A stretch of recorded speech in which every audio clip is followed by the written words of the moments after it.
ത്രിയേക ദൈവതിരുനാമത്തിന് മഹത്വമുണ്ടാകട്ടെ. പരിശുദ്ധ നോയമ്പിൻ്റെ 10-ാം ദിവസത്തിലേക്ക് നാം കടക്കുമ്പോൾ അല്പസമയത്തെ ധ്യാന ചിന്തയ്ക്കായി തിരഞ്ഞെടുത്തിരിക്കുന്ന വേദഭാഗം മീഖാപ്രവാചന പുസ്തകം 6-ാം അധ്യായം 8-ാം വാക്യം. മനുഷ്യ, നല്ലതെന്തെന്ന് ഞാൻ നിനക്ക് കാണിച്ചു തന്നിരിക്കുന്നു. ന്യായം പ്രവർത്തിപ്പാനും ദയാതൽപരനായിരിക്കാനും നിന്റെ ദൈവത്തിൻ്റെ സന്നിധിയിൽ താഴ്മയോട് നടപ്പാനുമല്ലാതെ എന്താകുന്നു യഹോവ നിന്നോട് ചോദിക്കുന്നത്? യഹോവയായ ദൈവം നമ്മോട് ചോദിക്കുന്ന 3 കാര്യങ്ങളെ ഇവിടെ പരാമർശിച്ചിരിക്കുന്നു. ഒന്നാമതായി ന്യായം പ്രവർത്തിക്കുക, 2 ദയാതൽപരരായിരിക്കുക, 3 താഴ്മയോടെ നടക്കുക. നാം കടന്നു പോകുന്ന പരിശുദ്ധ നോമ്പ് ഈ 3 കാര്യങ്ങളുടെയും കണക്കെടുപ്പ് ആയിത്തീരണം. ഞാൻ എത്രമാത്രം ദൈവസന്നിധിയിൽ ന്യായം പ്രവർത്തിച്ചിട്ടുണ്ട്, എനിക്ക് എത്രമാത്രം മറ്റുള്ളവരോട് ദയാതൽപരരായിരിക്കാൻ കഴിഞ്ഞിട്ടുണ്ട്, നമുക്ക് എത്രമാത്രം താഴ്മയോടെ ദൈവസന്നിധിയിൽ ജീവിക്കുവാൻ കഴിഞ്ഞിട്ടുണ്ട്. യെശയ്യാ പ്രവാചന പുസ്തകം 33-ാം അധ്യായം 15-ാം വാക്യം ഇങ്ങനെ പറയുന്നു: നീതിയായി നടന്ന് നേർ പറയുകയും പീഡനത്താലുള്ള ആദായം വെറുക്കുകയും കൈക്കൂലി വാങ്ങാതെ കൈ കുടഞ്ഞുകളയുകയും രക്തപാതകത്തെക്കുറിച്ച് കേൾക്കാതെ വണ്ണം ചെവി പൊത്തുകയും ദോഷത്തെ കണ്ട് രസിക്കാതെ വണ്ണം കണ്ണ് അടച്ചുകളയുകയും ചെയ്യുന്നവൻ ഉയരത്തിൽ വസിക്കും. നാം ദൈവത്തോടു കൂടെ വസിക്കുവാൻ ആഗ്രഹിക്കുന്നു എങ്കിൽ വേർപെട്ടു നിൽക്കേണ്ടതിനോട് വേർപെട്ടു നിൽക്കുവാൻ നമുക്ക് കഴിയണം. ഉപേക്ഷിക്കേണ്ടതിനെ ഉപേക്ഷിച്ച് കളയുവാൻ നമുക്ക് സാധ്യമാകണം. ഞാൻ ദൈവത്തിൽ നിന്ന് പറയുകയും ദോഷപ്രവർത്തികൾ ചെയ്യുകയും ചെയ്താൽ നമുക്ക് എന്ത് പ്രയോജനം? അതുകൊണ്ട് മീഖാപ്രവാചകൻ 6-ാം അധ്യായം 10-ഉം 11-ഉം വാക്യത്തിലൂടെ നമ്മളെ ഓർപ്പിക്കുന്നു: ദുഷ്ടന്റെ വീട്ടിൽ ഇനിയും അനീതിയുള്ള നിക്ഷേപങ്ങളും ശാപകരമായ കള്ള അളവും ഉണ്ടോ?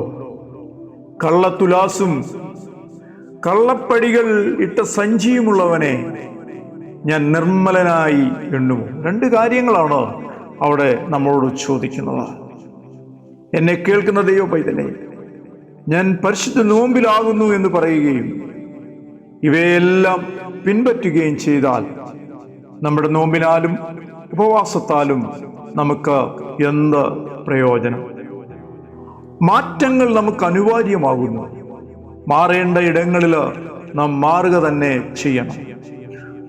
സംഗീത പുസ്തകം പറയുന്നു 82-ാം അധ്യായം 3-ാം വാക്യത്തിൽ: എളിയവനും അനാഥനും ന്യായം പാലിച്ചു കൊടുപ്പീൻ, പീഡിതനും അഗതിക്കും നീതി നടത്തിക്കൊടുക്കുകയും.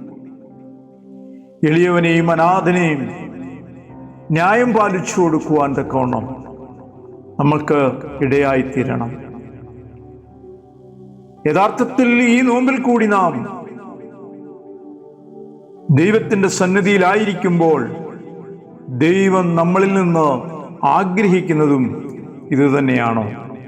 നമുക്ക് മറ്റുള്ളവരെ എങ്ങനെ കരുതുവാനായിട്ട് സാധിക്കും?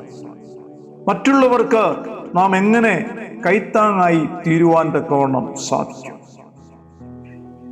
അവൻ നമ്മളെ സ്നേഹിച്ച പോലെ നമുക്ക് മറ്റുള്ളവരെ സ്നേഹിക്കുവാനായി കഴിയപ്പെടണം.